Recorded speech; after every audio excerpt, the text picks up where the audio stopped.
गृह मंत्रालय के निर्देश पर 4 बजे सायरन बजाकर आपातकाल की सूचना दी गई, जिसके बाद मौके पर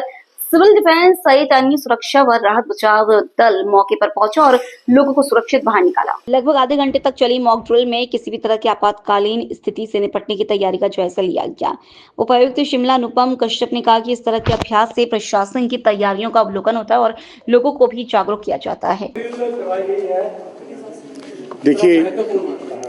देखिए आप जानते हैं कि हम सब लोग इस बात से तो अवगत हैं कि किस प्रकार की स्थिति अभी चल रही है। तो इसी संदर्भ में कल सचिवालय में मुख्य सचिव महोदय की अध्यक्षता में जो बैठक हुई थी, उसमें आज मॉक ड्रिल करने के निर्देश हमको प्राप्त हुए थे और काफ़ी डिटेल एक्सरसाइज करने के बाद आज प्रातःकाल से ही हम लोग 10 बजे से जब ऐसी परिस्थिति उत्पन्न होती है तो उसमें किस प्रकार की स्थिति से निपटना होता है और किस प्रकार की तैयारियां हमको रखनी पड़ती हैं और सिविलियंस का जो सबसे इम्पोर्टेंट रोल रहता है, जिसमें सिविल डिफेंस की क्या भूमिका रहती है, उस मुद्दे पर व्यापक चर्चा जो है उस पर प्रारंभ सुबह 10 बजे से हो गई थी। इसमें सबसे पहले ये देखा जाता है कि जो आवश्यक सामग्री है उसकी किस तरह की स्थिति है, चाहे वो राशन से संबंधित है, चाहे वो पेट्रोलियम प्रोडक्ट से संबंधित है या बाकी और मेडिसिन से संबंधित है, और भी जो आवश्यक सामग्रियां होती हैं उसकी एक स्टॉक इवेल्युएशन पोजीशन होती है, जिसके बारे में डिटेल डिस्कशन की गई और जो कि पूरी तरह से एब्सोल्युटली अंडर कंट्रोल और सब सुनियोजित तरीके से व्यवस्थित है। तो पहली बात तो ये थी। दूसरी बात ये थी कि इसमें सबसे इम्पोर्टेंट मसला रहता है कि सिविलियंस का रोल्स एंड रिस्पॉन्सिबिलिटीज़, क्योंकि आप देखते हैं जैसे हम लोग जिस तरह से बॉर्डर एरिया से दूर हैं, लेकिन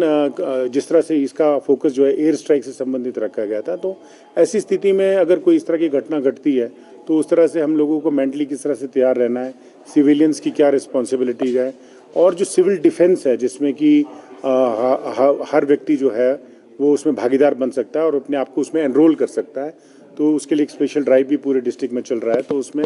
वो अपने आप को एनरोल भी कर सकते हैं। तो एक तो ये मसला था। इसके बाद दूसरा है कि इंटर डिपार्टमेंटल कोऑर्डिनेशन कैसी होती है, आपस में समन्वय अच्छा हो, कम्युनिकेशन की कमी ना हो, इन सब चीज़ों के बारे में एक व्यवस्थित रूपरेखा जो है बनाई जाती है। तीसरा ये है कि मॉक ड्रिल में आपने देखा होगा कि डिज़ास्टर मैनेजमेंट में कई प्रकार की मॉक ड्रिल चलती रहती है, लेकिन ये ऐसी मॉक ड्रिल हमने भी कभी नहीं करवाई और ऐसी स्थिति पहली बारी हम सब लोगों के सामने आई कि इसमें एक मॉक ड्रिल करने की आवश्यकता पड़ी है।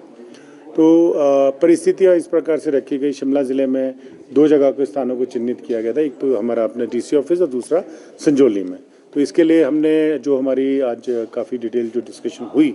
उसके बाद हमने इसको 2 हिस्सों में बांटा था और एक में जो है वो additional district magistrate law and order जो हैं उसको यहाँ इसकी देखरेख में किया, उनके साथ एडिशनल एसपी पुलिस और बाकी कमांडेंट होम गार्ड्स और बाकी पूरा पेरिफेरल डिफरेंट डिपार्टमेंट्स का